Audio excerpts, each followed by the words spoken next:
Hi guys, thank you so much for watching my video. तो आज हम बात कर रहे हैं मोलर प्रेगनेंसी की। ठीक है, तो सबसे पहले इसका इंट्रोडक्शन है।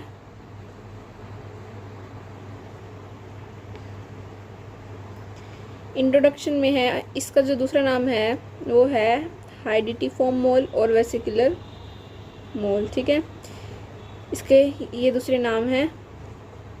ठीक है, और साथ ही ये GTD जेस्टेशनल ट्रोफोब्लास्टिक डिसीज़ है। जेस्टेशन का मतलब होता है जो प्रेगनेंसी के दौरान होता है। ट्रोफोब्लास्टिक से मतलब है जो प्लेसेंटा से कनेक्ट है। ठीक है, प्लेसेंटा से कनेक्ट होने वाला प्रेगनेंसी के दौरान होने वाला एक डिसीज़ है। ठीक है, जिसे हम मुलर प्रेगनेंसी कहते हैं, जिसके दूसरे नाम है हाइड्रीफॉर्म मोल और वेसिकुलर मोल।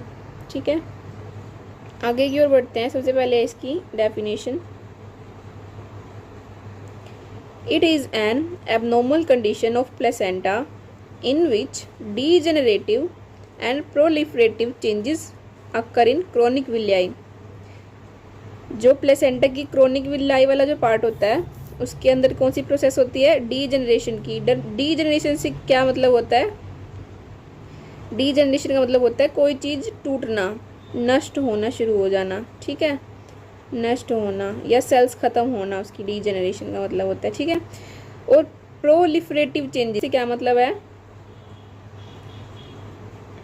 प्रोलिफरेटिव से क्या मतलब है कि जो मास है ना सेल का, वो जमा होने लग गया है। ठीक है, जमा होना शुरू हो गया है। ठीक है, इसे हम कहते हैं प्रोलिफरेशन प्रोसेस, कि जो सेल का मास है ना वो इकट्ठा होना शुरू हो गया है।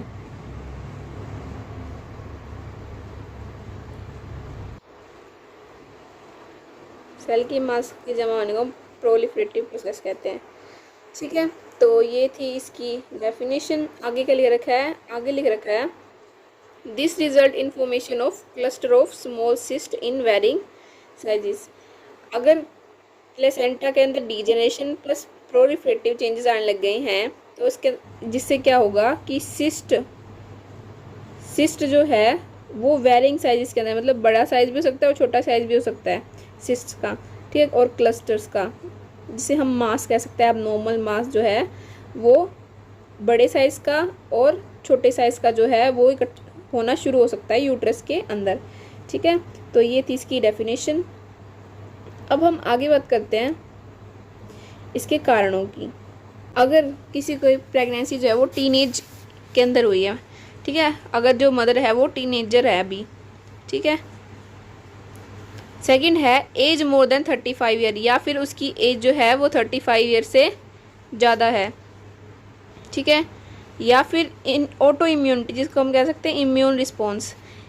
ऑटो इम्यूनिटी का मतलब है कि अगर मदर के अंदर जो है RH इनकम्पैटिबिलिटी देखी गई है तो फिर क्या होगा, जो मदर की बॉडी है ना वो फीटस के अगेंस्ट ही एंटीबॉडीज़ बनानी शुरू कर देगी, ठीक है, जिसके कारण जो है वो फीटस की डेथ हो जाएगी।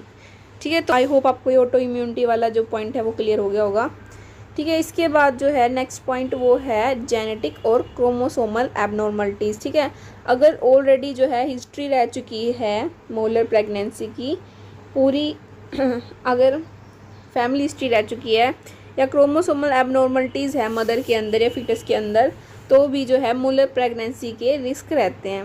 ठीक है, इसके बाद है मल्टीपल प्रेगनेंसी। अगर जो ट्विंस हो अगर मदर जो है मोर देन 1 बेबी कैरी कर रही है, ठीक है, तो ये कारण हो सकते हैं मोलर प्रेगनेंसी के। तो अब हम आगे बात कर लेते हैं साइन एंड सिम्टम्स की। क्या क्या साइन एंड सिम्टम्स देखने को मिलेंगे? सबसे पहले है कि मदर की वेजाइनल एबनॉर्मल ब्लीडिंग होगी, क्योंकि जो मास है वो धीरे धीरे करके जो है वेजाइना के थ्रू बाहर आता रहेगा। ठीक है, मदर को फीवर भी हो सकता है अगर इन्फेक्शन है तो मदर को।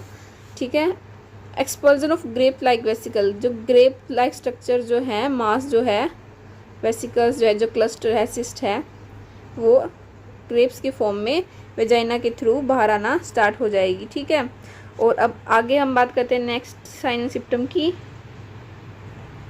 मदर के अंदर प्री एक्लेम्पसिया जो है वो हो सकता है। प्री एक्लेम्सिया क्या होता है? Proteinuria plus oedema plus increased BP. ठीक है, अब हम आगे बात करते हैं नेक्स्ट साइन सिम्टम की, वो है हाइपरमेसिस ग्रेविडिज्म। हाइपरमेसिस ग्रेविडिज्म का क्या मतलब होता है? Abnormal vomiting during pregnancy. ठीक है, प्रेगनेंसी के दौरान एबनॉर्मल वॉमिटिंग का होना क्या कहलाता है? हाइपरमेसिस ग्रेविडिज्म। इसके बाद हम नेक्स्ट पॉइंट की बात करते हैं, वो है लोअर एब्डोमिनल पेन। ठीक है, और साथ ही एब्सेंट फीटल पार्ट्स है वो एब्सेंट रहेंगे। ठीक है, और साथ ही फीटल जो फोर्थ पॉइंट है वो है फीटल की जो हार्ट रेट होगी ना, FSH। FSH means fetal sound of heart, sound heart. FHS fetal heart sound जो है वो एब्सेंट रहेगी। ठीक है, फोर्थ पॉइंट जो है वो है फीटल की जो हार्ट साउंड है, फीटल हार्ट साउंड जो है वो एब्सेंट रहेगी। ठीक है, नहीं सुनाई देगी, और फीटल के जो पार्ट्स हैं वो भी एब्सेंट रहेंगे। ठीक है, तो ये थे साइन एंड सिम्टम्स। अब हम आगे बात करते हैं इसके टाइप्स की। तो टाइप्स के अंदर सबसे पहले है कंप्लीट मोल और दूसरा है पार्शियल मोल। ठीक है, दो ही टाइप्स होते हैं इसके। तो पहला है कंप्लीट मोल। कंप्लीट मोल के अंदर क्या होगा कि जो इन दिस कंडीशन सिस्ट और moles are present in uterus. इस कंडीशन के अंदर जो मदर का यूट्रस होगा ना, उसके अंदर सिर्फ मोल्स ही मोल्स होंगे। ठीक है, सिस्ट और मोल्स प्रेजेंट होंगी इसके अंदर। ठीक है, इसके अंदर सिर्फ सिस्ट ही पाई जाएंगी। ठीक है, लेकिन अगर हम पार्शियल की बात करें, पार्शियल मोल की, अगर हम पार्शियल मोल की बात करें तो इसके अंदर क्या होगा? इन दिस कंडीशन फीटस और amniotic sac are also present in the with degenerative cyst. इसके अंदर फीटल के पार्ट भी प्रेजेंट रहेंगे मदर की यूट्रस के अंदर। ठीक है, और साथ ही एमनियोटिक सैक भी प्रेजेंट रहेगा मदर की यूट्रस के अंदर। ठीक है, तो आई होप आपको ये कंप्लीट मोल और पार्शियल मोल के अंदर डिफरेंस समझ आ गया होगा। इसके अंदर क्या है, इसके अंदर तो सिर्फ सिस्ट होगी, लेकिन पार्शियल वाले के अंदर क्या होगा? एमनियोटिक सैक भी प्रेजेंट होगा, फीटस के कुछ पार्ट भी प्रेजेंट होंगे। ठीक है, सिस्ट के साथ। तो ये थे टाइप्स। आगे हम पढ़ते हैं डायग्नोस्टिक इवैल्यूएशन की, हम कैसे डायग्नोज कर सकते हैं। तो सबसे पहले है हिस्ट्री कलेक्शन से, दूसरा है फिजिकल एग्जामिनेशन से, तीसरा है सोनोग्राफी से, चौथा है एक्सरे से, पांचवा है MRI या फिर CT स्कैन से। ठीक है, सोनोग्राफी के अंदर, सोनोग्राफी जो है इसका मेन डायग्नोस्टिक इवैल्यूएशन है। अब हम आगे बात करते हैं मैनेजमेंट की। मैनेजमेंट जो है दो प्रकार की है, पहला है सक्शन, दूसरा है सपोर्टिव थेरेपी।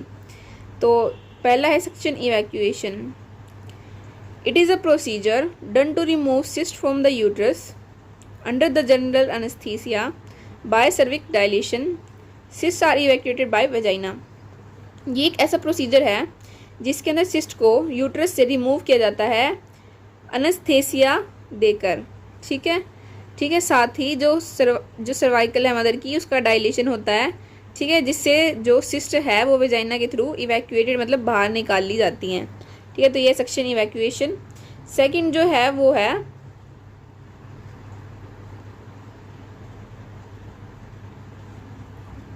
Supportive therapy. तो सबसे पहले है, अगर मदर के अंदर सपोर्टिव थेरेपी के अंदर मतलब इवैक्यूएशन के दौरान या इवैक्यूएशन के बाद जो हम कौन कौन सी सपोर्टिव थेरेपी दे सकते हैं मदर को हेल्दी रहने के लिए, IV फ्लूइड्स, IV इन्फ्यूज़न दे सकते हैं।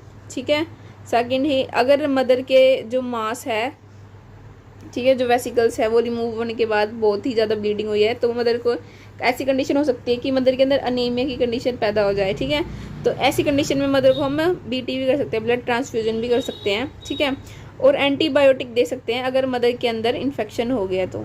ठीक है, तो ये सपोर्टिव थेरेपी थी। इसके बाद है कॉम्प्लिकेशन। क्या क्या कॉम्प्लिकेशन आ सकती हैं?